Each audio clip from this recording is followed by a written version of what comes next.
என் நெஞ்சில் குடியிருக்கும்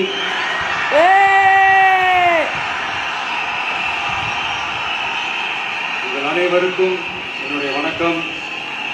வணக்கம் வணக்கம்.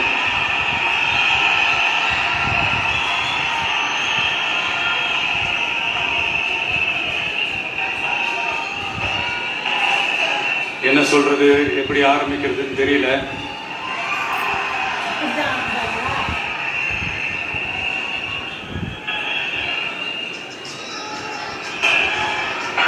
சினிமாவில் எப்படியாவது கஷ்டப்பட்டு வெற்றி அடையும்னு இருந்த ஒரு சாதாரண அசிஸ்டன்ட் டைரக்டருக்கு பிறந்த ஒரு பிள்ளையா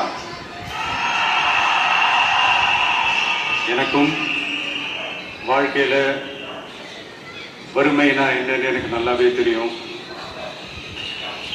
பசினா என்னன்னு எனக்கு நல்லாவே தெரியும். நான் ஒன்றும் பெரிய மன்னர் பரம்பரையிலாம் வந்துடல. உங்களை மாதிரிதான், உங்கள ஒருத்த மாதிரிதான், உங்க குடும்பத்துல ஒருத்த மாதிரிதான், உங்க புள்ள மாதிரிதான், உங்க மகன் மாதிரிதான், உங்க அண்ணன் மாதிரிதான், உங்க தம்பி மாதிரிதான்.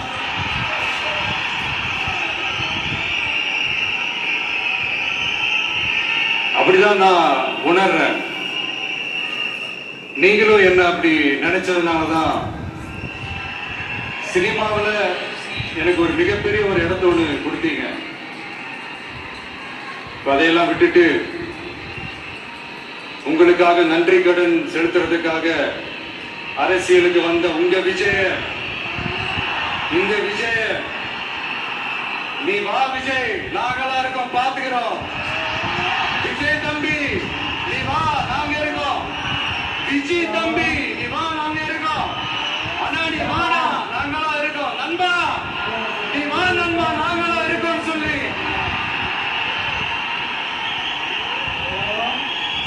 அவ்வளவு அன்பா, அவ்வளவு உறவா என்ன ஏத்துக்கிட்டீங்க. இந்த நேரத்துல இதை நான் சொல்லணும்.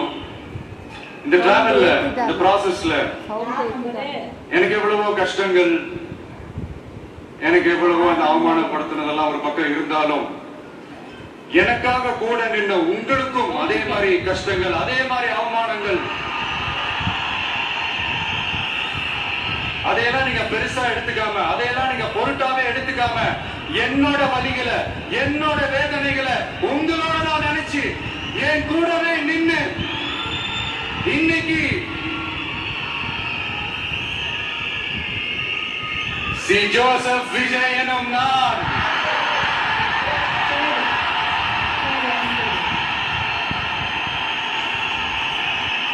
அத உண்மையாக்கி இருக்கிறீங்க. உண்மையிலே என்ன சொல்றதுன்னு எனக்கு தெரியல. என்னுடைய உறவுகளே, என்னுடைய சொந்தங்களே, நான் ஒன்றும் தேவ தூதன்லாம் கிடையாது. நானும் ஒரு இயல்பான ஒரு வாழ்க்கை வாழ்ற ஒரு சாதாரணமான மனுஷன் தான். நான் முன்னாடியே சொன்ன மாதிரி அது செய்வேன் இது செய்வேன்னு பொய்யான வாக்குறுதிகள்லாம் கொடுத்தவங்கள நான் ஏமாத்த மாட்டேன்.